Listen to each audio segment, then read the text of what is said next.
Ross, obviously a massive day for the sport and your team in particular. It must be good to have the news out there. Yeah, for SBR and for Jimmy and I, it is a big day. You know, we've been running Fords for a long time. I started my career off in a Formula Ford, and that was a long time ago. But you know, since '88 here in Australia, we've run nothing but Fords, Sierras, and then Falcons. So it is a big day, and to change to a new mark is not an easy decision, but it's an exciting one. It's obviously been a while in the planning, but there's a fair bit to go before we hit the grid at Clipsal next year. Just sort of tell us the timeframes. We're looking at sort of mid-January as the first car rolling out.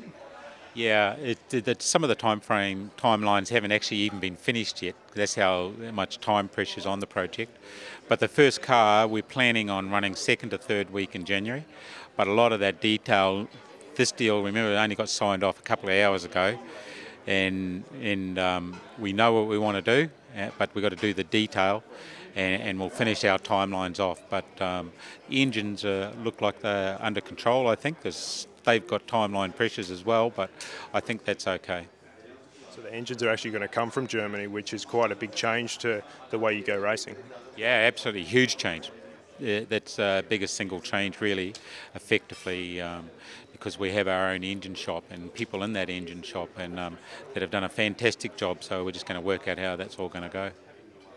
But right now we're going to roll out a first car of the future with the Falcon body on it, just to do some testing. Yeah, absolutely, and that. With Bathurst coming up, we might have to leave it until after Bathurst. We'll just see how preparation goes, but it's basically ready to go for its first shakedown test. So we've got a few parts delivered over the weekend, so we'll be right now, yeah. Now, you mentioned your personal feelings on leaving Ford after a long period of time. What are you expecting in terms of fan reaction? I think if they analyse what we've said and why we've done it, I'm hoping they come with us. It'd be great if they were all on board, but I'm sure you won't keep everybody happy. Ryan, Erebus Racing has been involved with AMG Customer Sports in GTs now for a little while. Was it always the aim to move into V8 supercars? No, definitely not. When we started out with the GT program, we literally had a clean canvas. It's hence the development of the brand Erebus Motorsport. Erebus Racing will always carry the GT program. Erebus Motorsport is going to carry every other category that we look at. So at the moment you've already seen that with Aussie racing cars. There's been speculation, which we can confirm we do have a V8 Ute. Therefore with the Ute we have a shareholding that's also going to run next year as an Erebus Motorsport entry. We're still not set on whether that will be one or multiple vehicles, but V8 supercars with the category and the notoriety direction they're going with international representation, the shoe fit really well. But we've been looking at it for a long time. So when did sort of Stone Brothers enter the negotiations and why Stone Brothers? Look, there's obviously quite a few teams that are potentially available for this type of business venture or project, but realistically with the credibility, experience that Stone Brothers have, there's very few teams out there that can actually beat them on paper. For 13 years while they've held their recs, so their racing entitlement licences, they've been unsurpassed. They basically haven't transacted on their recs, and having a clean skin for us to look at, and obviously their capability with engineering, they've literally been the benchmark of engineering, certainly through the evolution of the category. So we definitely looked at them with favourable eyes, which took place around, first conversation was Grand Prix this year. We've had and held conversation with other teams, but definitely not to the depth or the nature of what we have with Stone Brothers.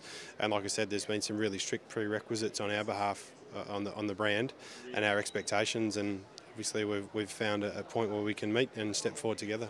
It's been described at this point as a merger between Erebus Racing and Stone Brothers. Would you envisage a complete takeover at any stage? Like I said, we started with a clean sheet of paper. We've got full respect and admiration for Stone Brothers as an operation, and that wouldn't take place unless the shoe fit both parties. So it's something that we take really seriously. We're definitely very passionate about what we do in motorsport, as you've heard from the press conference with Betty, the team owner, and certainly the motivation there. But at the end of the day, it's a clean sheet of paper, and we need to make sure that Stone Brothers are recognised for what they've done for the sport. So I guess to answer your question quite cleanly is that the mechanics of the relationship will be fleshed out over the next few weeks, but anything's possible, sure. Now, the other relationship is the one with Mercedes-Benz. They've approved the program, but a couple of months ago we saw some interesting comments from them saying that it wasn't a good fit for them. Did you ever think this wasn't going to come off? Look, we knew that there was always going to require extensive due diligence. We were never under the illusion that this would be, you know, do we have your blessing, and that, you know, that we'd get the nod. So full respect to Mercedes-Benz Australia, even though we'd obviously have a long-standing relationship with AMG directly through the Customer Sports program. It was very clear right from the word go that we would also need to make sure that we had the support or blessing from Mercedes-Benz Australia.